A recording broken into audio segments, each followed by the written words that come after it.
శ్రీకృష్ణ శ్రీకృష్ణ శ్రీకృష్ణ శ్రీకృష్ణ.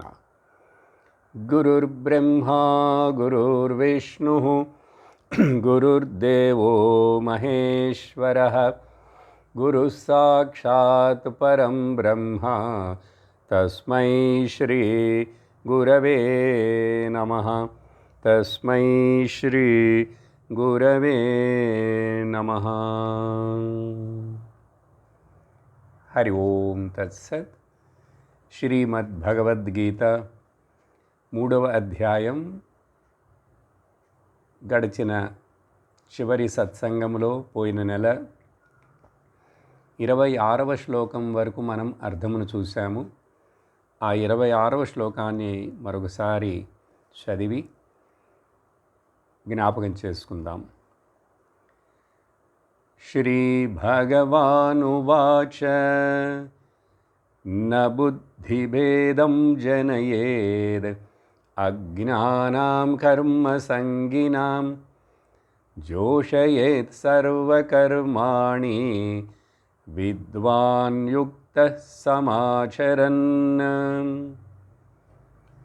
భగవాన్ శ్రీకృష్ణుడు ఈ 3వ అధ్యాయం కర్మయోగమని పేరివ్వబడినటువంటి ఈ అధ్యాయంలో ఇప్పటి వరకు కర్మయోగమునకు చెందినటువంటి అనేకమైన ముఖ్యమైన విషయాలను వివరించి ఆ విషయం అలా చెప్తున్నప్పుడు 25వ శ్లోకం నుంచి చూస్తే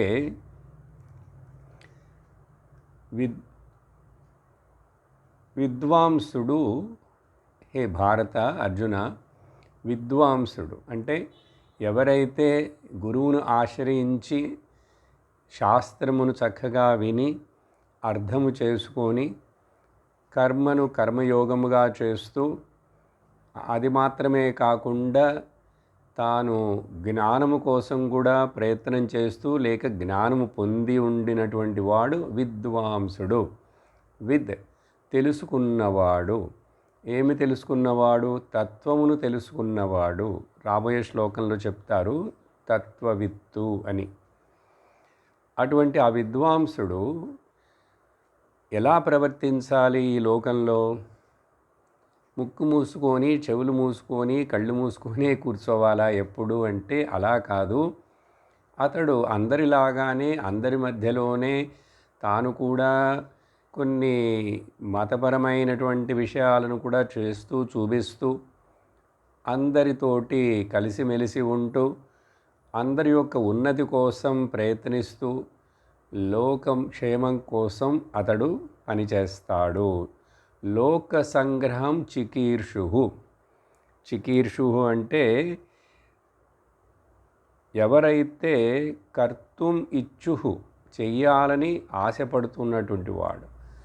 మరి జ్ఞానమును పొందాడు, విద్వాంసుడైన తర్వాత ఇంకా ఏదైనా చేయాలని ఆశపడతాడంటే అతడికి ఆశ లేదు. లోక సంగ్రహం కోసం తను కూడా అందరికీ చేసి చూపిస్తూ కొన్ని ఆచరిస్తూ ఉంటే వాటిని చూసి జనం అనుసరిస్తారు. యథా రాజా తథా ప్రజ కదా. ఆ విధంగా ఎలాగైతే అవివేకులు, అవిద్వాంసులు ఆసక్తితోటి వాళ్ళు చేస్తుంటారు లోకంలో కర్మలు, కర్మ ఫలమును ఆశించి చేస్తుంటారు. అదేవిధంగా విద్వాంసుడు కర్మ ఫలమును ఆశించకుండా, కర్మ మీద ఆసక్తి లేకుండా అసక్తుడుగా ఉంటూ చేయాలిట. ఒక పక్కనేమో అవిద్వాంసుడు కర్మఫలమును ఆశిస్తూ ఆసక్తితోటి చేస్తుంటాడు. కానీ విద్వాంసుడు కూడా చేస్తాడు, కానీ ఆసక్తి లేకుండా కర్మఫలమును ఆశించకుండా చేస్తాడు. ఎందుకు చేస్తాడంటే చెయ్యాలి, కురువంతి చేస్తుండాలి, లోక సంగ్రహార్థం, ఆ ప్రజల యొక్క క్షేమం, లోకక్షేమం కోసం చేస్తాడు అని చెప్పారు. చెప్పిన తర్వాత 26వ శ్లోకంలో అటువంటి ఆ విద్వాంసుడు తన చుట్టూ ఉన్నటువంటి భక్తులు కానీ, శిష్యులు కానీ, సామాన్య ప్రజలు కానీ, లేక కుటుంబ సభ్యులు కానీ, వాళ్ళందరి బుద్ధిలో ఎటువంటి ఒక కన్ఫ్యూషన్ను, భేదమును సృష్టించకూడదు. ఇది ముఖ్యంగా 26వ శ్లోకంలో ఇస్తున్నటువంటి ఒక ముఖ్యమైన సూచన. బుద్ధిభేదం న జనయేత్ కర్మసంగినాం అజ్ఞానాం. అవివేకులైనటువంటి, ఇంకా వాళ్ళకి కర్మ ఆసక్తి ఉండి కర్మఫలమును ఆశిస్తూ చేస్తున్న వాళ్ళు ఆస్తికులు. కాబట్టి ఏదో విధంగా కొన్ని కర్మలను చేస్తూ వాటి వలన ధర్మమును కొంచెం ఆచరిస్తూ భగవంతుడి మీద భక్తిని చూపిస్తూ ఉంటారు. అందువలన వాళ్ళని వెంటనే మీరందరూ మారిపోవాలి, పూజలు చేయొద్దు, గుడికి వెళ్ళొద్దు, ఏమి చెయ్యొద్దు, తీర్థయాత్రలు వద్దని చెప్పి ఇలా ఈ విధంగా వాళ్ళలో కన్ఫ్యూషన్ని, బుద్ధిభేదం అంటే వాళ్ళ యొక్క నమ్మకమును మనము బలహీనపరచకూడదు. వాళ్ళంతటి వాళ్ళకిగా ఆ కర్మలో ఉన్నటువంటి లోపాలు తెలుసుకొని వాళ్ళు కూడా వివేకమును పొంది, వైరాగ్యమును పొంది, జ్ఞానమే ముఖ్యమని వచ్చినప్పుడు వస్తారు. కానీ మనం వాళ్ళని తొందరపరచకూడదు, వాళ్ళని కించపరచకూడదు, వాళ్ళ మీద మన అభిప్రాయాలను వెంటనే రుద్దకూడదు. అది ఇంట్లో ఉండే మన సొంత పిల్లలు కానీ, భార్య భర్త మీద కానీ, భర్త భార్య మీద కానీ, ఎవరి మీద కూడా. ఎందుకంటే మనము వింటున్నాం భగవద్గీత నిత్యము రెగ్యులర్గా. మరి విన్న వాళ్ళు మనం అర్థం చేసుకోవాలి, కానీ వినని వాళ్ళు ఎలా అర్థం చేసుకుంటారు? వాళ్ళు మారాలని ఎందుకు ఆశిస్తావు? ఇది చేయకూడదు. అలా చేయుట చేత నీ మనశ్శాంతి తగ్గిపోతుంది, నువ్వు టెన్షన్ అవుతావు. అందుకని ఎట్లా ఉన్నా సరే ఆ పరిస్థితులు, మన చుట్టూ ఉండే మనుషులు గుర్తుంచుకోవాలి, భగవంతుడు మనలను ఇటువంటి ఒక పరిస్థితుల మధ్య పుట్టించి మనల్ని ఉండేట్లుగా మనకు ఆయన నిర్ణయించాడు. అంటే మన కర్మలే కర్మఫలాలు నిర్ణయించినాయి. అందువలన ఏ ప్లేస్లో మనమైతే ఉన్నామో, ఎటువంటి సంబంధ బంధాలతోటి ఉన్నామో, ఏ యొక్క సిచ్యువేషన్, అవన్నీ నా యొక్క ఉన్నతి కోసం, నా యొక్క పెరుగుదల కోసం, ఆధ్యాత్మిక ఉన్నతి కోసం, నాకు చిత్తశుద్ధి ఏర్పడటానికి అవన్నీ అవకాశం ఇచ్చి ఉపయోగపడతాయి. అందుకని చెప్పి అనుకోని మనం జీవించడం మొదలుపెట్టామంటే అటువంటి జీవితం కర్మయోగమయమైన జీవితం అవుతుందండి.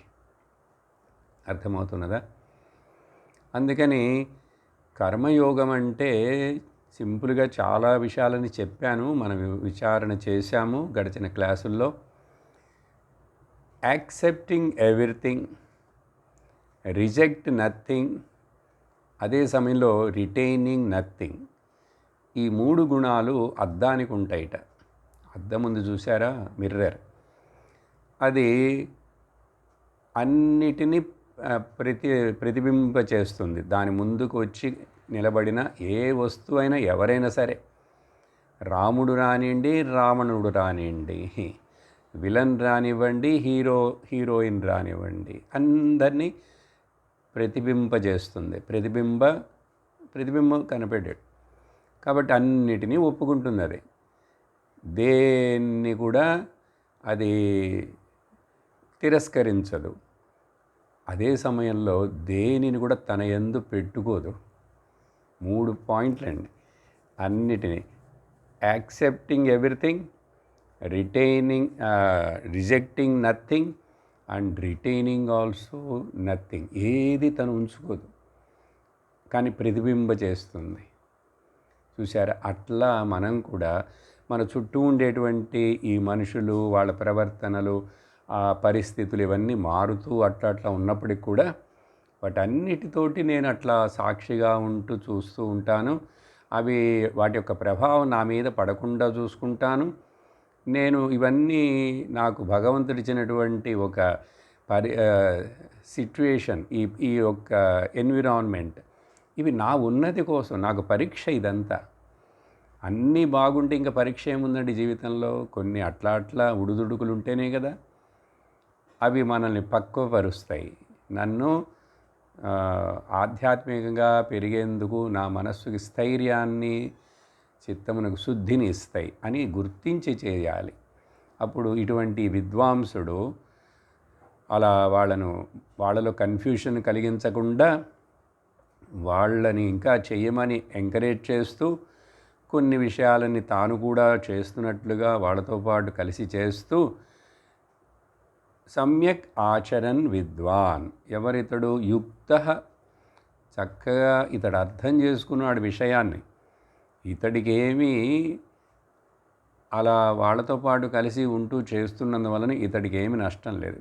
కొన్ని చాలా నాకు అవి చాలా డిస్టర్బెన్స్గా ఉన్నాయంటే కొంచెం దూరంగా ఉండు, కానీ వాటి మీద ద్వేషాన్ని పెంచుకోకు. ఈ విధంగా మనం అందరితోటి ఉంటూ ఆ యొక్క కర్మలు, ధర్మమునికి సంబంధించిన కర్మలంటే పాపకర్మలు కాదు, అధర్మ కర్మలు కాదు ఇక్కడ అర్థం, అలా చేస్తూ ఉండాలి అని చెప్పి ఈ యొక్క జ్ఞానులకు, విద్వాంసులకు ఒక సూచన ఇస్తున్నాడు భగవంతుడు ఇక్కడ. అంతవరకు మనం గడిచిన సత్సంగంలో విన్నాం. ఆ తర్వాత శ్లోకంలో కానీ మరొక పక్కన ఈ అవిద్వాంసుడున్నాడే, అవివేకుడున్నాడే, అతడికి ఈ కర్మల వలన జరిగేటువంటి దాంట్లో తాను ఆసక్తితోటి ఫలమును ఆశిస్తూ చేస్తుండడం వలన అతడికి కలిగే నష్టం అతడికి తెలియదు. కానీ నేను చెప్తున్నాను, ఎవరైనా విని తెలుసుకుంటే వాడు అర్థం చేసుకుంటాడు. ఏమిటది? ఈ 3rd చాప్టర్లో ఒక ముఖ్యమైన శ్లోకం, అజ్ఞాని అంటే ఎవరు, అవివేకి అంటే ఎవరు చదువుతాం. ప్రకృతే క్రియమాణాని గుణైః కర్మాణి సర్వశః అహంకార విమూఢాత్మా కర్తాహమితి మన్యతే. నిజంగా చూస్తే ఇక్కడ అన్ని కర్మలు, అన్ని పనులు, అన్ని ఇంటరాక్షన్లు వేటి మధ్యలో ఎందువలన జరుగుతున్నాయి? సర్వశః కర్మాణి ప్రకృతేః గుణైః, ప్రకృతిలో ఉన్నటువంటి 3 గుణాలు, ఆ 3 గుణాల యొక్క కాంబినేషన్ల వలన సత్వరజస్తమో గుణముల చేత ఈ ప్రపంచం మొత్తం, సృష్టి అంతా కూడా, ఈ పై లోకాలు, మధ్యలోకాలు, కింద లోకాలు, వృక్షజాలం, జంతుజాలం కూడా ఈ 3 గుణాల ప్రభావం చేతనే నడుస్తున్నాయి. ఎవరు తప్పించుకోలేరు. ఒక శరీరము ఏదైనా వచ్చిందంటే, చిన్నదో పెద్దదో, పైలోకంలో శరీరమో, ఈ లోకంలో శరీరమో, ఏదైనా సరే 3 గుణాల యొక్క కాంబినేషన్లే అవన్నీ. అందువలన ఇక్కడ జరుగుతున్నటువంటి ఇంటరాక్షన్లన్నీ ఏమిటంటే, ఒకళ్ళకి ఒక కర్మలకు, కర్మ ఇంద్రియములకు, జ్ఞాన ఇంద్రియములకు, జ్ఞానేంద్రియ విషయములకు మధ్య జరుగుతున్నటువంటి ఒక ఇంటరాక్షన్. దానికి ఇక్కడ ఏం చెప్తున్నారంటే, ఈ విధంగా తమసాం గుణానాం సామ్యావస్థ తస్యాహ ప్రకృతే. సామ్యావస్థ అంటే అవి సమముగా అందరిలో అట్లా లేవు, కానీ 3 కలిసి అవన్నీ పనిచేస్తూనే ఉంటాయి. వాటి యొక్క ప్రకృతే గుణై, ప్రకృతిలో జరిగే వికారాలే అవన్నీ. ఆ కర్మలన్నీ కూడా క్రియమాణాని అంటే ఇక్కడ లౌకిక కర్మలే కాదు, వ్యావహారిక కర్మలు మాత్రమే కాదు, వైదిక కర్మలు కూడా. అందుకని లౌకికాని శాస్త్రీయాని, శాస్త్రంలో చెప్పినటువంటి నియత కర్మలు అవన్నీ కూడా, లౌకిక కర్మలు కానీ అన్నీ కూడా ఈ యొక్క 3 గుణముల యొక్క కలయికలు, వాటిలో వచ్చే వికారాల చేతనే అని చెప్పి సర్వప్రకారై అన్ని రకాలు. అందుకనే సత్వగుణం, రజోగుణం, తమోగుణం మనుషుల్లోనే కాదు జంతువుల్లో కూడా ఉన్నాయి. ప్రాణులు వృక్షజాలంలో కూడా కొన్ని సాత్వికమైనటువంటి వృక్షాలు, చెట్లు, కొన్ని రాజసికమైనటువంటివి, కొన్ని చూస్తే తామసికమైనటువంటి మత్తు మందుగా తీసుకునేటువంటి గంజాయి ఏంటి చెట్లోంచి వచ్చిందే కదా అది. మరి దాంట్లో ఎందుకు అంత తమో గుణమైన విషయం దాంట్లో ఉన్నది? అది అలవాటైన వాడు ఇంక దానికి బానిస అయిపోతాడుగా. ఈ విధంగా జంతువులలో సాధు జంతువులు మనకు ఆవు ఇవన్నీ ఉన్నాయి కదా, మేక, చిన్న చిన్నవన్నీ సాధు జంతువులు ఉన్నాయి. దాంట్లో రాజోగుణమైన జంతువులు ఉన్నాయి. ఆ యొక్క కొండ శిలువలాగా తామసిక గుణంతో అది ఉన్న చోటే ఉంటుంది, కదలదు, దానికి శరీరం చాలా బరువు, దాని దగ్గరికి వస్తేనే ఆహారం తీసుకుంటుంది. ఈ విధంగా అవన్నీ జరుగుతుంటే, ఉదాహరణమునకు మరొకటి, చెట్టు ఉన్నది, పుష్పించే పూల చెట్టు. ఆ చెట్టు ప్రకృతికి సంబంధించినటువంటి పంచభూతముల యొక్క కలయికే కదా. దానిలో పుష్పించినటువంటి ఆ పుష్పము ఆ పంచభూతముల యొక్క వాటి కలయికే కదా. అది చూస్తున్నటువంటి ఈ కళ్ళు ఉన్నాయి చూసారా, ఆ కళ్ళు జ్ఞానేంద్రియాలు సత్వగుణము ప్రధానముగా ఉన్నాయి కాబట్టి వాటిల్లో ఎక్కువ పర్సెంటేజ్ అవి వాటిని జ్ఞానం తెలియజేస్తాయి. సత్వగుణము ఉన్నదంటే అర్థం ఏంటి? ఏదైనా వస్తువు యొక్క విషయ జ్ఞానం ఏర్పడుతున్నదంటే దాన్ని సత్వగుణం ఉండుట చేతనే. నిద్రపోయేటప్పుడు ఏం తెలియట్లేదు కదా. అలాగే రజోగుణం ఎక్కువగా అధికంగా ఉన్నప్పుడు ఏమవుతుంది? మన బుద్ధి పనిచేయదు, తప్పుగా ఆలోచిస్తాం, తప్పుగా డెసిషన్లు తీసుకుంటాం, తప్పుగా పనులు చేస్తుంటాం కదా. కానీ సత్వగుణం ఉన్నప్పుడే అవి కరెక్ట్గా అవి ఉన్నట్లుగా తెలుస్తాయి. అప్పుడు కళ్ళు చూస్తున్నాయి, ఆ పుష్పము గులాబీ పువ్వు ఆ రోజ్ కలర్లో ఉన్నది తెలుసుకుంది. ఇప్పుడు దాన్ని చూడంగానే తెలుసుకున్న తర్వాత మనసులో బుద్ధిలో ఒక థాట్ ఏర్పడినప్పుడు అది నేను కోసి తీసుకొని నా తల్లో పెట్టుకుంటే బాగుంటుంది అని చెప్పి ఒక ఆలోచన వచ్చినప్పుడు వెళుతుంది ఆడవాళ్ళు. అది కోస్తాం. ఆ పుష్పాన్ని గిల్లి తీసుకునేటప్పుడు చేసింది ఎవరు? చేతులు. చెయ్యి వచ్చి ప్రకృతి చెందిందా, మరి ఎవరికైనా చెందినదా? అప్పుడు కరణాలన్నీ కూడా ప్రకృతి చెందినవే. ఆ బయట కనిపించే విషయాలన్నీ కూడా ప్రకృతి చెందినవే. అప్పుడు కార్యకరణ సంఘాతం, దానివలన ఈ బుద్ధిలో కార్యము కరణము, చేతులనే కరణము, కళ్ళనే కరణము, వీటి వలన జ్ఞానం, అది పుష్పము, అది బాగున్నదని తెలుసుకునే ఒక ప్రత్యయము ఆలోచన ఏర్పడుతున్నది. అది ఏర్పడినప్పుడు అది నాకు కావాలి, నేను పొందాలి దాన్ని అని అనుకునేటువంటి మరొక అభిమాని అహంకారి కూడా అక్కడ పుడుతుంది. ఆ అహంకారమే ఈ మనిషిని రకరకాలుగా చింతించడం, ప్రవర్తించడం అవన్నీ చేయిస్తుంది. అప్పుడు ఏం చెప్తున్నారంటే, జరుగుతున్నదేమో అన్ని ప్రకృతిలో, ఆ వికారాలు 3 గుణాలు అన్ని కర్మలు జరుగుతుంటే, కానీ ఈ అహంకారము చేత మోహింపబడినటువంటి విమూఢాత్ముడున్నాడు చూసారా. ఇక్కడ విమూఢాత్మ అంటున్నారు. అహంకార విమూఢాత్మ. అహంకారం అంటే ఏంటి? ఇప్పుడు చెప్పాను. కార్యకరణ సంఘాతము చేత ఏర్పడినటువంటి సంఘాత్మ ప్రత్యయ అహంకార. ప్రత్యయం అంటే ఇక్కడ ఒక థాట్. కార్యకరణాలు సంఘాతమైతే నువ్వు సాక్షిగా అభిమాని పడుతూ నేను అనే అభిమానముతో పుట్టిన ఒక నేను అనేది కాకుండా వీటిని జస్ట్ ప్రకాశింపచేస్తున్నటువంటి సాక్షి అహమైతే ప్రాబ్లం లేదు. కానీ వెంటనే అభిమాని నేను అనే ఒక అహంకారం అక్కడ ఉత్పత్తి అవుతున్నది.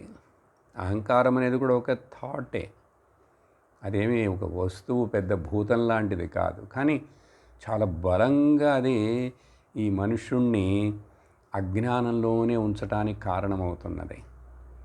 అదే మరలా మరలా జన్మలు రావటానికి కూడా కారణమవుతున్నది. అహంకార విమూఢాత్మ, మూఢుడు మాత్రమే కాదు, విమూఢుడు, చాలా మోహించబడ్డవాడు, సూపర్ ఫూల్ అని చెప్పాలి ఇంగ్లీష్లో చెప్పాలంటే.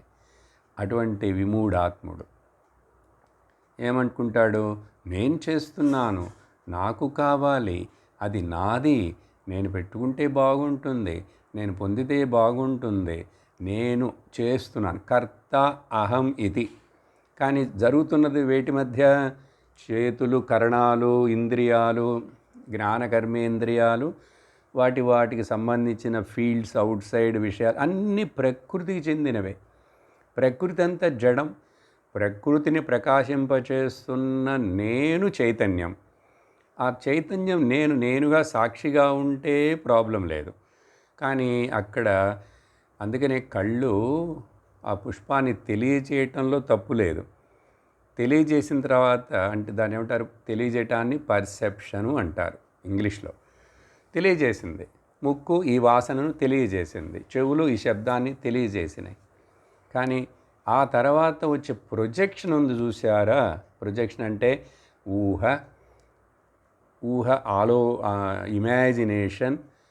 ఆ తర్వాత అభిమానం, అహంకారం అనేది వచ్చిన తర్వాత ఇది నాకు నచ్చదు, ఇది నాకు ఇష్టం లేదు, ఇది నాకు ఇష్టం, ఇది నాకే కావాలి అని ఈ అహంకారం వచ్చినప్పుడు ఇంకా ప్రొజెక్షన్ ఎక్కువైపోయి వీడికి సుఖ దుఃఖాల మధ్య ఇట్లా కొట్టుమిట్టాడుతుంటాడు.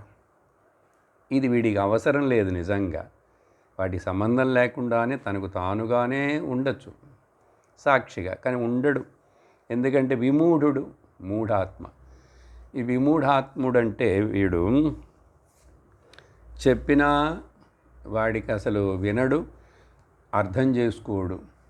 మొదట్లో చెవులిచ్చి వింటేనే కదండి. శాస్త్రమును వినకపోతే ఈ విషయం మనకి ఎట్టా తెలుస్తుంది?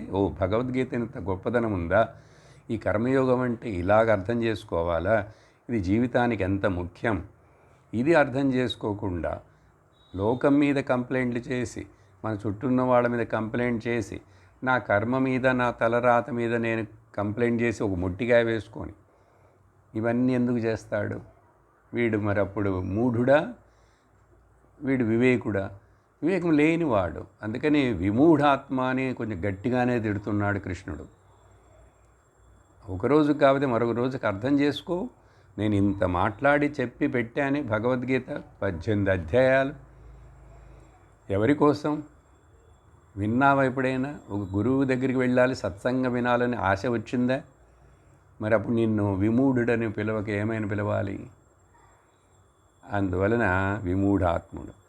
వీడు ఎట్లాంటి వాడంటే, ఉదాహరణకి ఒక కార్పెంటర్, వడ్రంగి పని చేసేవాడు ఇంటికి వచ్చాడు, ఏదో పిలిస్తే. వాడు వడ్రంగి పని చేసేవాడిగా వాడు అనుకుంటున్నాడు, కానీ వాడి బుర్ర లేదు. వాడు వచ్చాడు, ఒక చోట మేకు కొట్టాలి. ఆ మేకును తీసుకుంటే ప్రతి మేకుకు కూడా ఒకవైపు ఏమో తలలాగా పెద్దదిగా ఉంటుంది, స్క్రూ అయితే దానికి కూడా ఒక గాడి ఉండి పెద్దదిగా ఉంటుంది, మరొక వైపు కొనగా షార్ప్గా ఉంటుంది. వీడేం చేశాడు? ఆ మేకును తీసుకొని ఆ షార్ప్గా ఉన్నటువంటి సూదిలాగా ఉండేటువంటి సైడ్ని వీడిటి పెట్టుకొని, ఆ తలలాగా రౌండ్గా ఉన్నటువంటి ఆ మేకు ఆ భాగాన్ని గోడవ పెట్టి, ఇది ఎట్లా కొట్టేది? ఎవరు ఈ మేకును తయారు చేసిన వాడు? వాడికి బుద్ధి లేదు, వాడికి అసలు తెలియదు అని చెప్పి పట్టుకున్నది మేకు వీడు. ఆ మేకుకి అటువైపు ఇటు ఉపయోగించాలని వీడికి తెలియదు. కానీ అటువైపు పెట్టి పట్టుకొని ఇది తయారు చేసిన వాడు బుద్ధి లేనివాడు అంటున్నాడు. అంతలో ఈ కార్పెంటర్, వడ్రంగి చేసేవాడి వీడికి ఒక హెల్పర్ ఉన్నాడు. వాడు ఎట్లాంటి వాడంటే, వాడొచ్చాడు చెప్పాడు, నీకు అర్థం కాలేదు, ఈ మేకు ఆ గోడకు కొట్టేది ఈ గోడకు కొట్టేది కాదన్నట్ట. వీడండి విమూఢాత్ముడు. అర్థమైందా అని ఈ మేకుని ఇట్లా తీసుకెళ్ళాడట ఆ గోడ దగ్గరికి. చూసారా, మొదటి వీడికి అర్థం కాలేదు, మేకు ఇట్లా తిప్పితే చాలుగా అటు కొట్టచ్చుగా. వాడు తల ఏంటి ఇట్లా చేశాడు, ఈ మేకేంటి ఇట్లా చేశాడు అని అంటాడు వాడు. వీడేమో అది తప్పు, ఆ మేకు ఆ గోడ కొట్టాలట. ఆ గోడ కొట్టే మేకు వేరు, ఈ గోడ కొట్టే మేకు వేరుగా ఉంటుందండి. మరి వీళ్ళిద్దరిని ఏం పిలవాలి ఇప్పుడు? ఒకడు మూఢుడైతే ఇంకొకడు డబల్ మూఢుడు, విమూఢాత్మ. ఏమనుకుంటున్నాడు ఇక్కడ? మనందరం ఈ భగవద్గీత వినపోతే, ఈ కర్మయోగాన్ని అర్థం చేసుకోకపోతే అందరం మూఢులమే. శంకరాచార్యుల వారు భజగోవిందంలో ఊరికినైనా తిట్టారు, గోవిందం భజ మూఢమతే. సో కర్తాహమితి మన్యతే. ఎవరు? ఈ మూఢుడు, అహంకార విమూఢాత్మ. నేను చేస్తున్నాను, అహం అండ్ అహంకారం, నేను నాది అనేటువంటి ఒక బలమైనటువంటి రెండు కలిసి. కాబట్టి మనందరం తెలియకపోతే ఏమనుకుంటున్నాం? ఇదే నేను అనుకుంటున్నాను, అహంకారమనే నిజం అనుకుంటున్నాను. కానీ మనందరం మిక్స్చర్ ఆఫ్ ఏమిటది? అహంకారము ప్లస్ అహము రెండు కలిసిన కాంబినేషన్ మనం. అహంకారం అనేదేమో అనాత్మ, అహం అనేటువంటిదేమో శుద్ధ ఆత్మ. కానీ ఆ రెండు కలిసి ఇక్కడ వ్యక్తమవుట చేత, కలిసే పనిచేస్తున్నందువలన ఏది ఈ నిజము, ఏది అబద్ధము అని చెప్పి మనకు విచక్షణ చేసే వివేకంతో విచారించే శక్తి లేదు. ఆ శక్తిని పెంపొందించుకోవాలి శ్రవణము ద్వారా, గురువు యొక్క ఉపదేశముల ద్వారా. ఇలా కాబట్టి శుద్ధ అహం నేననేది నా నిజస్వరూపం. అక్కడ ఈ మనోబుద్ధి చిత్త అహంకారాలు, వీటికి వచ్చేటువంటి ఈ గొడవలు, శరీరము, ఓకే, శ్రోత్రము, ఈ కారణములు, ఇంద్రియములు, ఇవేవి నేను కాదు. కానీ వీటి మూలంగా నేను అనేది అక్కడ శుద్ధమైన అహం వ్యక్తమవుతున్నది, ప్రతిఫలిస్తున్నది. అది ప్రతిఫలిస్తున్నది నిజమా? ప్రతిబింబము నిజమా? బింబము నిజమా? ఆ బింబము నేను, అహం, శుద్ధ అహం. అహంకారం అనేటువంటిది ఈ వికారములతో కూడిన ప్రకృతికి సంబంధించిన ఈ మిస్అండర్స్టాండింగ్ అహంకారం. సహజంగా మనందరి జీవితాలు మొదట్లో ఈ శాస్త్రం వినటము, సత్సంగం చేయనంత వరకు మన బిహేవియర్, మనం ఎట్లా ఉన్నాం? అహంకారంతో విర్రవీగిపోతుంటాం. దానివలన ఎన్నో కష్టాలు పడ్డాం, కష్టాలు ఇతరులకు కలిగించాం. అందుకని భగవంతుడి కృప వలన ఇప్పుడు అట్లీస్ట్ మనకు ఈ భగవద్గీతను ప్రతి పద అర్థమును తెలుసుకొని దాంట్లోని సారాంశమును గ్రహించేటువంటి ఒక అవకాశము ఆ ఈశ్వరుడి యొక్క కృపచేత మనకు కలుగుతున్నది. ఇది గుర్తించాలి. అందుకని మరలా ఈ చెప్పిన విషయమే అప్పుడప్పుడు చెప్తుంటాను. ఈ విషయం విమూఢాత్ముడి గురించి చెప్పేటప్పుడు మరొక ఉదాహరణ కూడా చెప్తా. ఒక ఊర్లో ఒక బిచ్చగాడు ఉన్నాడు. ఆ బిచ్చగాడు ఆ గుడి దగ్గరే ఆ ముందున్న చెట్టు కింద అదే బండ మీద కూర్చొని అడుక్కుంటుంటాడు చాలా సంవత్సరాలుగా. అతడు మాత్రమే కాదు, వాళ్ళ నాన్న కూడా అక్కడే బిచ్చగాడుగా ఉన్నాడు. ఆ నాన్న మాత్రం కాదు, వాళ్ళ తాత కూడా అక్కడేట. ఎందుకంటే ఈ బిచ్చ అడుగుతూ జీవించడం బిచ్చగాళ్ళకు కూడా ఇప్పుడు బ్యాంక్ అకౌంట్లు ఉన్నాయిట, వాళ్ళకు కూడా కొంచెం డబ్బులు బాగానే వస్తున్నాయిట. కొన్ని పెద్ద పెద్ద గుళ్ళ దగ్గర అయితే వస్తాయి. అక్కడే కూర్చుంటాడు పొద్దున్న సాయంత్రం దాకా. చాలామంది వస్తారు కదా. మన దేశంలో మనందరికీ దానం చేసేటువంటి, సహాయం చేసే గుణం, మనకు పుణ్యం వస్తుందని మంచిదే, చెయ్యాలి. వాడు అట్లా చేస్తూ ఉన్నాడు. ఇంకొకటి ఏంటంటే, ఈ రోజుల్లో అందరికీ ఆధార్ కార్డు, బ్యాంక్ అకౌంట్ ఉంటే కానీ వాళ్ళని గుర్తించదు గవర్నమెంట్. అందుకని బిచ్చగాడైనా సరే వాడికి కూడా బ్యాంక్ అకౌంట్ పెట్టుకోమన్నారు. ఓపెన్ చేశారు చాలామంది. కొంతమంది బాగానే, అందుకనే. కానీ ఆ ప్రొఫెషన్ వదలడు వాడికి దానివల్ల ఇది చేస్తున్నానే ఇట్లా చేయకూడదు అనేది అనుకోడు వాడు. సరే, వాడి కథ అది. ఏమైందిట, ఒకరోజు అటువైపు ఆ గుడికి ఎవరో ఒక మహాత్ముడు, సిద్ధపురుషుడు, అంటే ఆయనకి అన్నీ అడుగున లోపల ఎక్కడెక్కడ ఉన్నవి అన్నీ కూడా చూసి చెప్పేటువంటి శక్తి ఉంది ఆయనకి. దివ్య దృష్టి లాంటి ఒక శక్తి ఉంది. వస్తాయి కదా కొంతమంది యోగులకు, సిద్ధపురుషులకు ఆ శక్తులు ఉంటాయి. అట్లా ఆయన అటువైపు వచ్చేప్పుడు ఈ బిచ్చగాడి వైపు చూసి అతడితో అన్నారు, నువ్వు ఎందుకు ఇట్లా అడుగుతూ ఇట్లా జీవిస్తున్నావు బిచ్చగాడిలాగా? నువ్వు కూర్చున్నటువంటి ఈ రాయి ఉంది చూసావా, బండ, దీన్ని కనుక నువ్వు తొలగించి చూసావంటే దీని కింద లంకె బిందెలు ఉన్నాయి అన్నాడు ఆయన. అంత లంకె బిందెలు నువ్వు చాలా సొమ్మును పెట్టుకొని ఇలా ఎందుకు బిచ్చగాడిగా జీవిస్తున్నావు? లేచి ఆ బండను తొలగించి త్రవ్వి చూడు అంటే ఆ బిచ్చగాడు నవ్వేశాడు. ఓండి స్వామి, నేను ఎన్నో సంవత్సరాలుగా ఇక్కడ, మా తరాలుగా ఇక్కడే ఈ బండ మీద కూర్చొని ఇక్కడ మేము ఇట్లా బిచ్చ అడుక్కుంటూ ఉన్నాం. అందువలన మీరేంటి ఇప్పుడు కొత్తగా ఏదో చెప్తున్నారు అని వాడు నమ్మలే. ఈయన మరొకసారి, సరే ట్రై చేసి చూడే, నీకు దొరికితే దొరుకుతుంది కదా, మంచిదే కదా, ట్రై చేసి చూడు, నాకు తెలుసు అక్కడ ఉన్నాయని అన్నాడు. సరే ఏదో ఈయన చెప్పాడు కదా అని చెప్పి అతడు బండని తొలగించి బాగా తొమ్మి చూస్తే అక్కడ లంకె బిందెలు దొరికినాయండి. చూసారా? అంటే అంత ధనవంతుడై ఉన్నటువంటి ఆ బిచ్చగాడు తనకు ధనం ఉన్నదని తెలియకపోతే ఏం ప్రయోజనం? చూడండి ఏమిటి ఈ కథ ఇది తెలియజేస్తుందంటే, నేను ఆత్మను, సర్వవ్యాపి అయినటువంటి, సర్వమునకు అధిష్టానము కారణమైనటువంటి ఆత్మను నేనని తెలుసుకుంటే, సత్ చిత్ ఆనంద స్వరూపమని తెలుసుకుంటే నాకు ఎంత రిలీఫ్ ఉంది. ఈ అహంకారము నన్ను ఇట్లా బాధిస్తుందా? అసలు అహంకారం ఏంటి? అది ఎవరు? ఎక్కడ పుట్టింది? దాని స్వరూపం ఏమిటి? అసలు ఇక్కడ నాది అనుకుంటానికి ఏమున్నది? అన్నీ సర్వజ్ఞుడైన ఈశ్వరుడికి చెందినవి. నీకు ఈ ఆత్మ సచ్చిదానందం అర్థం కాకపోయినా కూడా, శుద్ధ అహం అనేటువంటిది ఈ విధంగా చూసినా కూడా, ఏది నువ్వు సృష్టించావు? ఏదైనా ఒక్క ఇసుక రేణువుని అయినా నువ్వు సృష్టించావా? నీ శరీరాన్ని నువ్వు సృష్టించావా?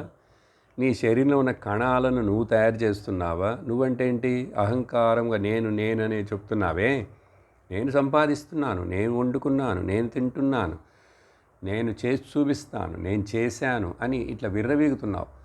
అసలు నిజంగా ఆలోచించడు నిజంగా.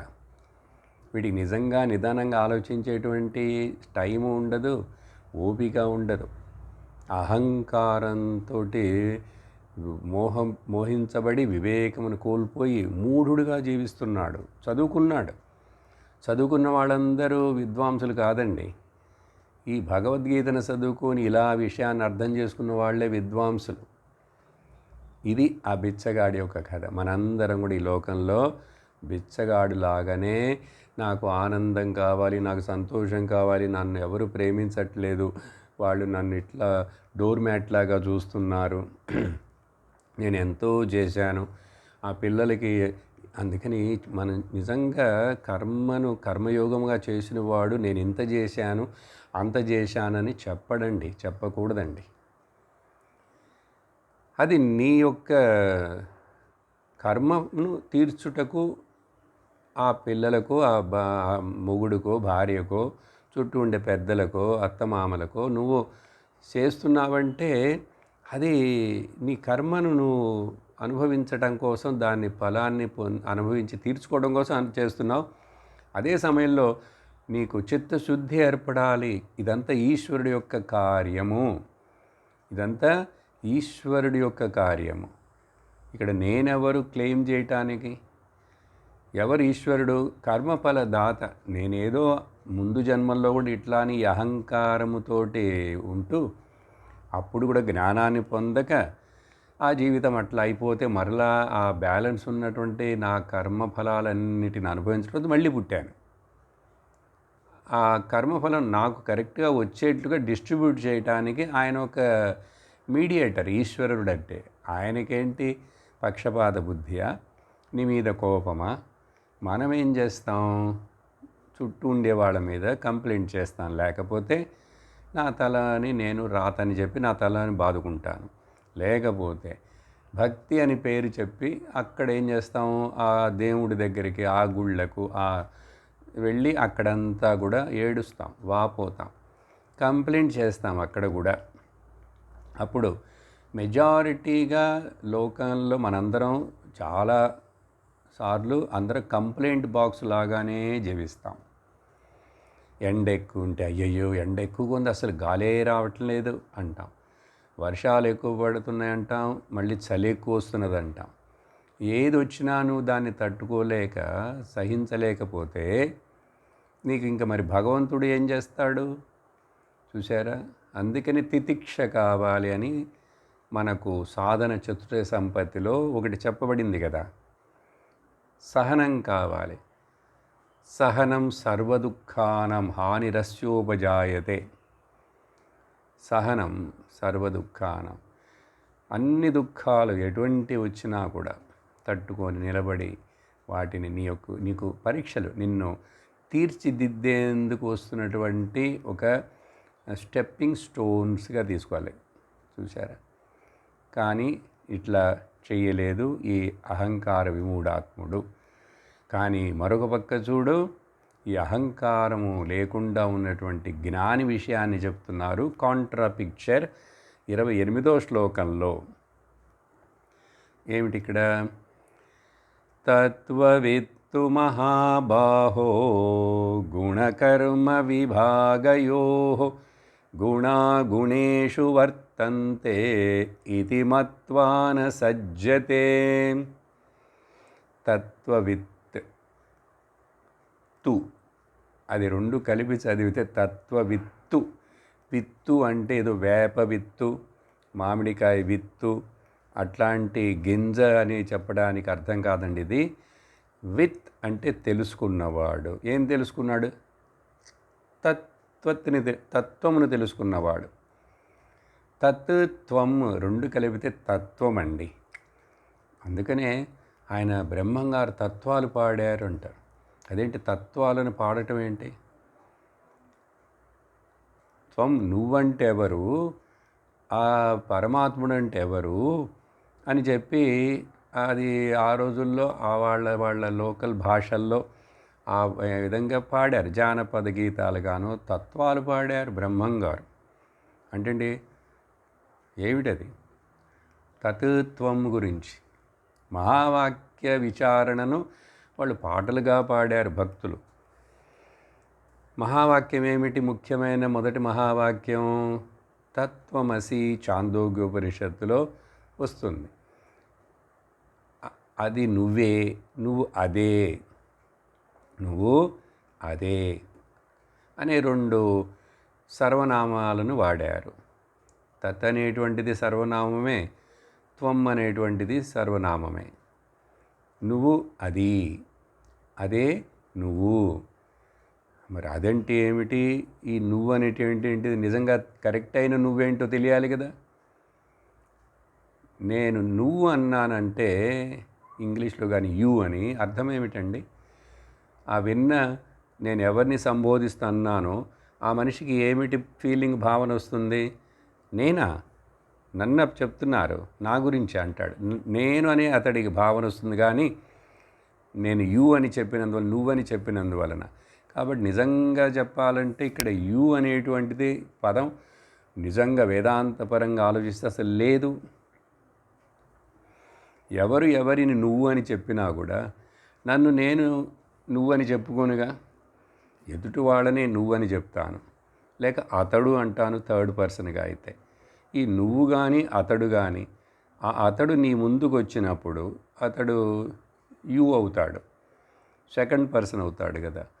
అప్పుడు వాడికి అర్థమైందేంటి, ఏ విధంగా అర్థం చేసుకుంటాడు, నేను అని అర్థం చేసుకుంటాడు. అప్పుడు ఉన్నదేంటి, నేను మాత్రమే ఉన్నది, ఈ నువ్వు అనేటువంటిది ట్రాన్సాక్షన్కి చెప్పేదే.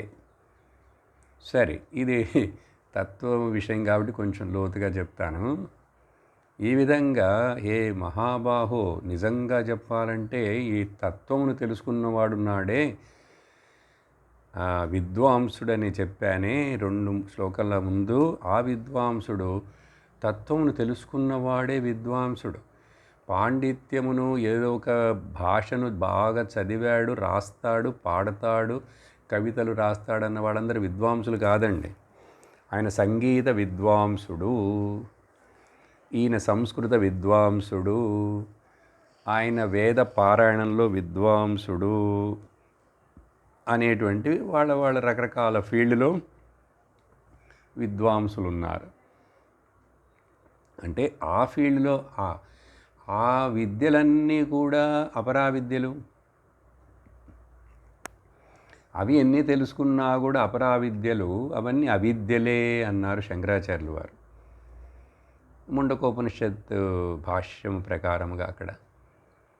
కాబట్టి ఈ విద్వాంసుడైనా కూడా అతడు అదేంటి నోబెల్ ప్రైజు పొందినవాడైనా అవ్వచ్చు, ఎన్నో పట్టాలు బిరుదులు పొందినవాడైనా ఉండవచ్చు, బిరుదులు ఇస్తుంటారు కదా. కానీ అసలు తెలుసుకోవలసింది జీవితంలో ఏమిటో అత్యున్నతమైన, అత్యంత ముఖ్యమైన తెలుసుకోకపోతే ఏమిటది తెలుసుకోవాలి, నేను ఎవడను అని తెలుసుకోవాలి. ఈ ప్రపంచము అసలు నిజంగా ఏమిటని తెలుసుకోవాలి. ఒకవేళ ఈ ప్రపంచమంతా ఈశ్వరుడు సృష్టించాడు, ఈశ్వరుడు యొక్క నిర్మాణం అని అంటే ఆ ఈశ్వరుడు ఎవరని తెలుసుకోవాలి.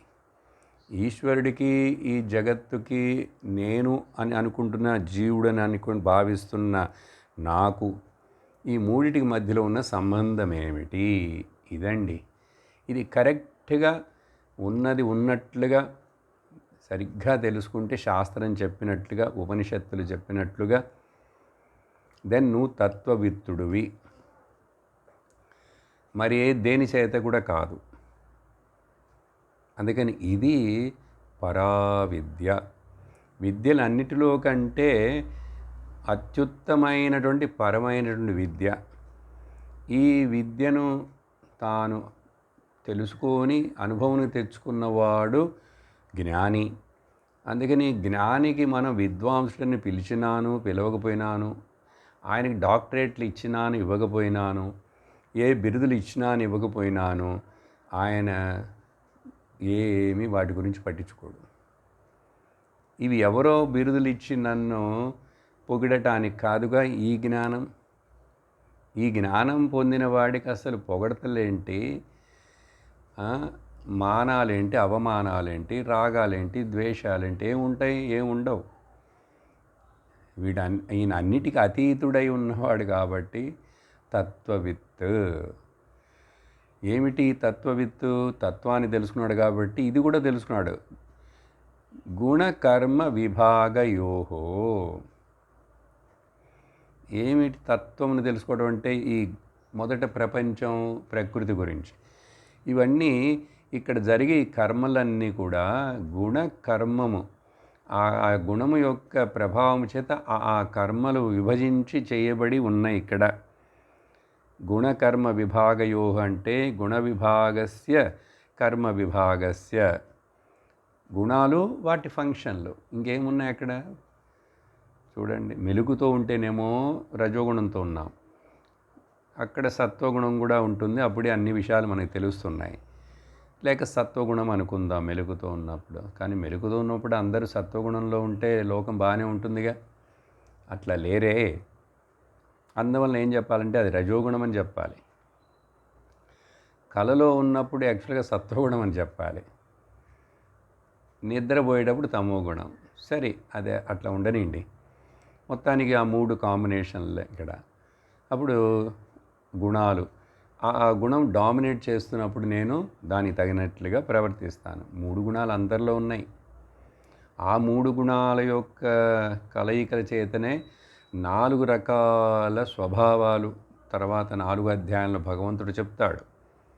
చాతుర్వర్ణాలను గురించి చెప్తాడు. ఆ వర్ణాలు క్యాస్టులు కాదండి, అవి స్వభావాలకు తగినట్లు వాళ్ళ పనులు.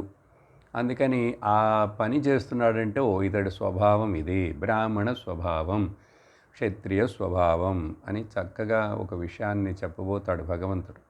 తరువాత గుణాలను వచ్చినాయి కాబట్టి గుర్తు చేశాను అంతే.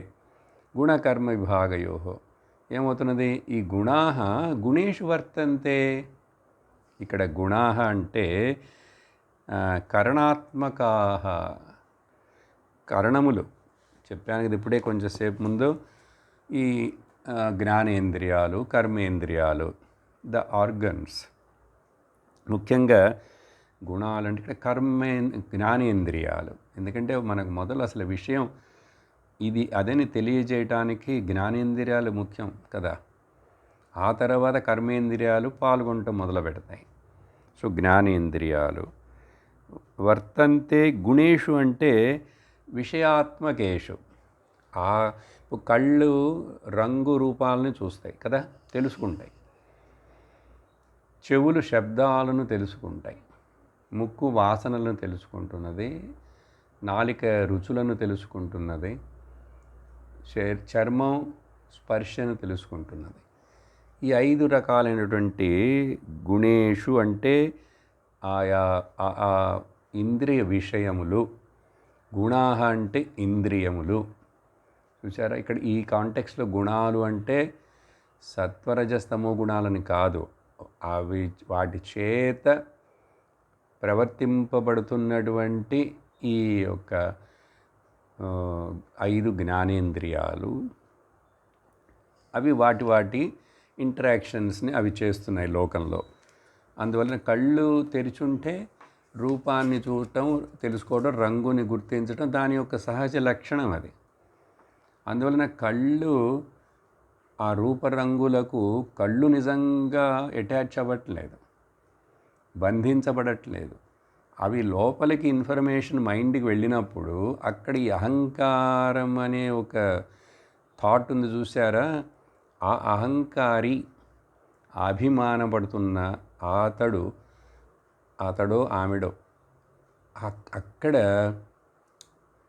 ఆలోచనలు, ఇమాజినేషన్లు జరుగుతాయి. రాగద్వేషాలు ఉత్పత్తి అవుతాయి అక్కడ.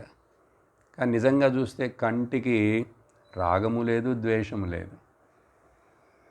కానీ తర్వాత నోటితోటి చెప్తాను, నాకు ఈ బ్లూ కలర్ నచ్చలేదు, నాకు నచ్చదు. కళ్ళు చెప్పినాయి, కళ్ళు జస్ట్ చూపించినాయి. అదేవిధంగా శబ్దాలు కూడా చెవులు అన్నిటినీ తెలియజేస్తాయి.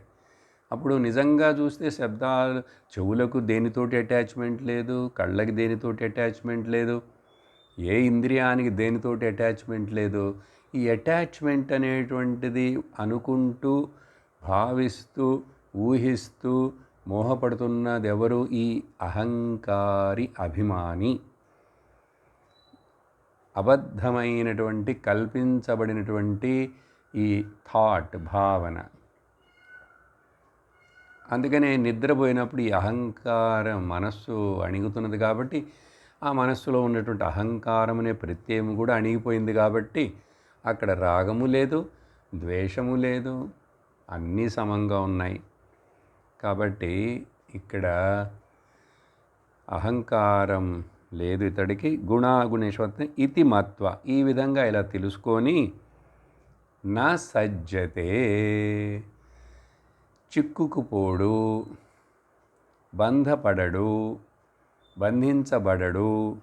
సజ్జతే అంటే దిగజారిపోడు,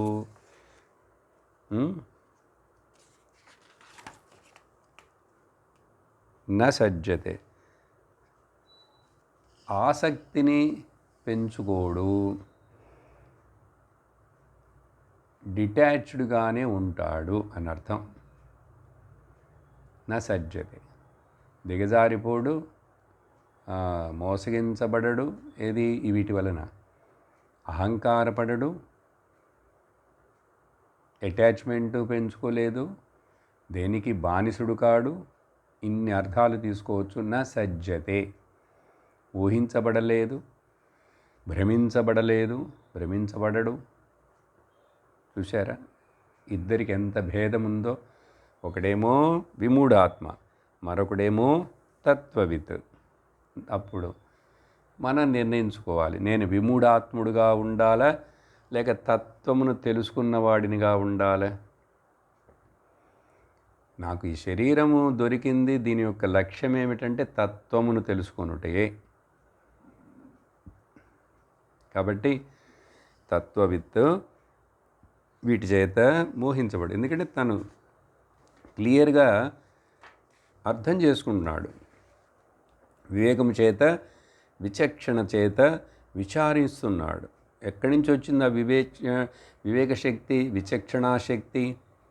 గురువుగారు బోధించారు. అందువలన గురువును ఆశ్రయించకుండా ఇలా విషయమును వివరముగా వినకుండా ఉంటే మనకేమీ అర్థం కాదండి. ఏదో జీవిస్తుంటాం, మనకు మనం ఏదో తృప్తి పడుతుంటాం. నేను మంచివాడను, నేను మంచిదాన్ని, నేను మంచి పనులు చేస్తున్నాను అని, లేక నేను భక్తుడను, భక్తురాలును, నాకు దేవుడంటే నమ్మకం ఉంది. సరే, వాటి వలన ఇప్పుడు నువ్వు నీ మనస్సు ఏ పరిస్థితిలో ఉన్నది, నీ జీవితంలో నువ్వు పొందవలసినటువంటి తృప్తిని పొందావా? భయం పోయిందా? శోకము పోయిందా అని ప్రశ్నించి చూసుకుంటే జీరో కదా. అది అప్పుడు అది చెప్పిన తర్వాత 28వ శ్లోకంలో 29వ శ్లోకంలో మరలా ఆ విమూఢాత్ముని గురించే మళ్ళా గుర్తు చేస్తున్నారు. చూసారా, ఒకటేమో నెగిటివ్గా విమూఢుడు, ఇంకోటేమో విద్వాంసుడు. మరలా ఇప్పుడు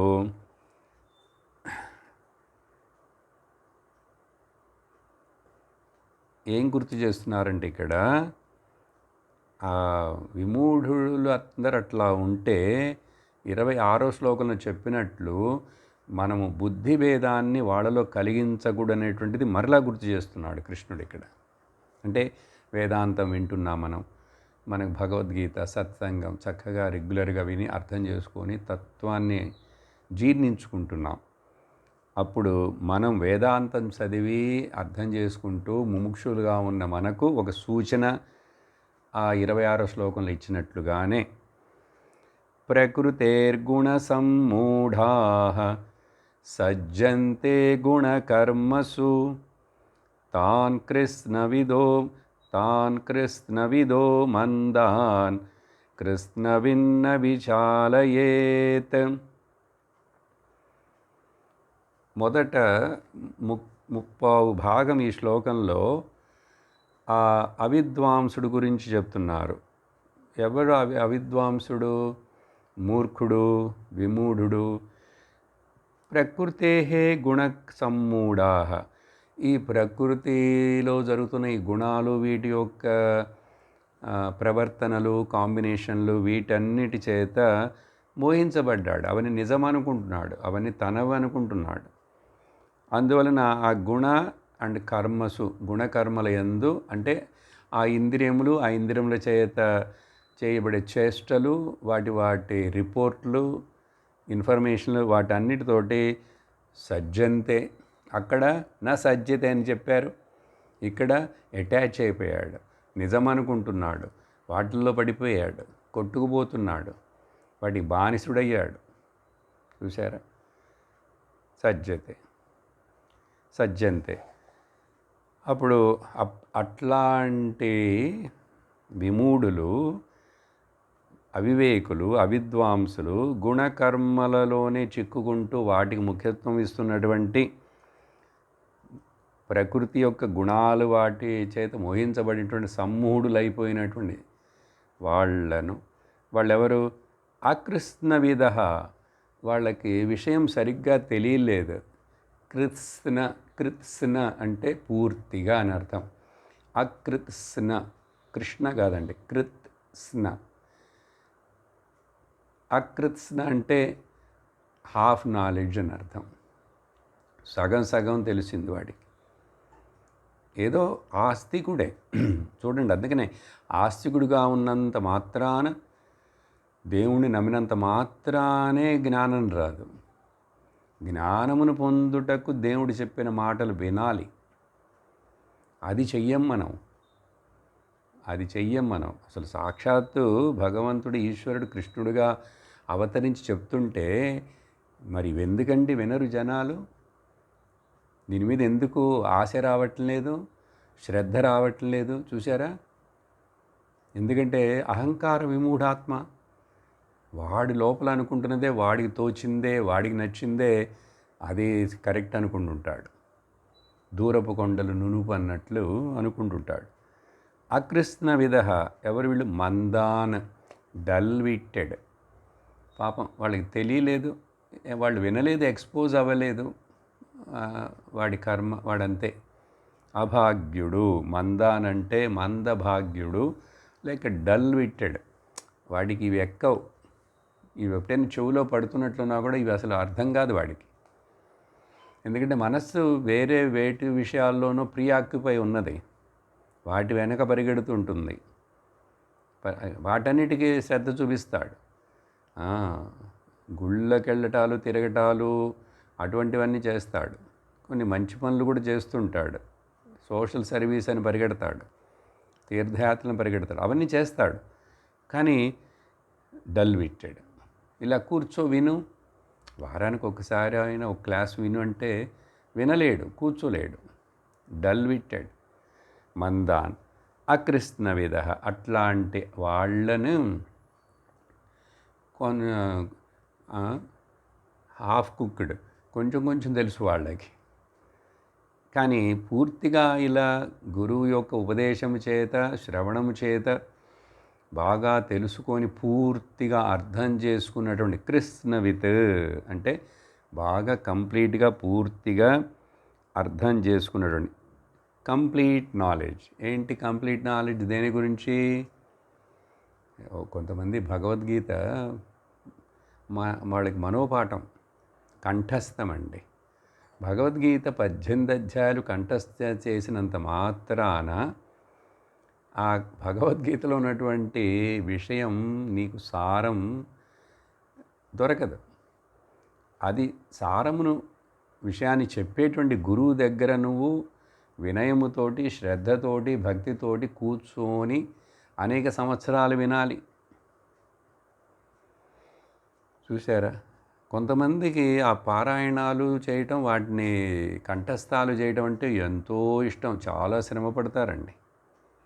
మంచిదే, అలా చేయంగా వాళ్ళకి కొంచెం కొంచెం చిత్తం శుద్ధి అవుతుంటుంది. కానీ జ్ఞానం రాదు. ఆ చిత్తం శుద్ధి అయిన తర్వాత మళ్ళీ ఇట్లా వచ్చి గురువు దగ్గర కూర్చొని శ్రవణం చక్కగా సిస్టమేటిక్గా చేసి విని తత్వమును దర్శించుకోవాలి. కాబట్టి ఏం చెప్తున్నారు ఇక్కడ ఇన్స్ట్రక్షను? బాగా అర్థం చేసుకొని సరిగ్గా తెలుసుకున్న విద్వాంసుడు, తత్వవిత్తు, హాఫ్ నాలెడ్జ్ సగం తెలుసుకున్నటువంటి అకృష్ణవిత్ వాళ్లను, మందులను, డల్విట్టెడ్ పీపుల్ని నా విచాలయేత్ అంటే వాళ్ళని మనం అన్సెటిల్, చెలింపజేయకూడదు. వాళ్ళు ఏదో ధర్మమనో, దేవుడనో, మతమనో ఏదో ఆ మార్గంలో నడుస్తున్నారు. సో పూర్తిగా నాస్తికులో, చాలా క్రూరులో, దుర్మార్గులు కాదు. కానీ అప్పుడు అట్లాంటి వాళ్ళని సరే మనం వాళ్ళకి ఇదేదో తత్వం బోధించాలి. నువ్వంటే ఏంటో తెలుసా నీకు? నువ్వు అంటేట అహంకారము ప్లస్ అహముట, ఇవన్నీ చెప్పకూడదు. ఎట్లా అర్థమవుతుంది వాడికి? నువ్వేం చెప్తావు? గురువు దగ్గరికి వచ్చి వాళ్ళు కూర్చొని వినాలి, శ్రద్ధతోటి వినాలి. అందుకని మనం వాళ్ళని మొదట అన్సెటిల్ చేయకూడదంటే అర్థం అక్కడ చెప్పారు కదా, బుద్ధివేదం నా జనయేత్ అనేదే మరలా ఇక్కడ ఎంఫసైజ్ చేసి జ్ఞాపకం చేస్తున్నాడు శ్రీకృష్ణ పరమాత్ముడు. ఎన్నటికీ వాళ్ళని కించపరచకు, వాళ్ళని ఎక్కువ వాళ్ళ లోటుపాట్లను చూపిస్తూ వాళ్ళని బలహీనపరచకు, వాళ్ళని నిరుత్సాహపరచకు.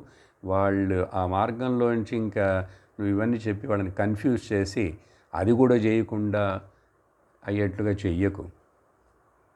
చూసారా, అప్పుడు ఒక గురుస్థానంలో ఉన్న విద్వాంసుడైన తత్వవిత్తుకి, మహాజ్ఞానికి ఎంత రెస్పాన్సిబిలిటీ, ఎంత జాగ్రత్తగా తన చుట్టూ ఉండేటువంటి ఆ ప్రజలను, మనుషులను, భక్తులను, శిష్యులను గైడ్ చేసి తీసుకువెళ్ళాలో అని చెప్పి 28వ శ్లోకంలో ఈ విధంగా భగవంతుడు మనకు చక్కటి ఉపదేశాన్ని చేశాడు. ఈరోజు ఇంతటితో నిలిపేసి వచ్చే సత్సంగంలో మిగిలిన శ్లోకాలను చూద్దాం. ఓం పూర్ణమదః పూర్ణమిదం పూర్ణాత్ పూర్ణముదచ్యతే పూర్ణస్య పూర్ణమాదాయ పూర్ణమేవావశిష్యతే. ఓం శాంతి శాంతి శాంతి. హరి ఓం శ్రీ గురుభ్యో నమః. హరి ఓం. హరి ఓం తత్సత్.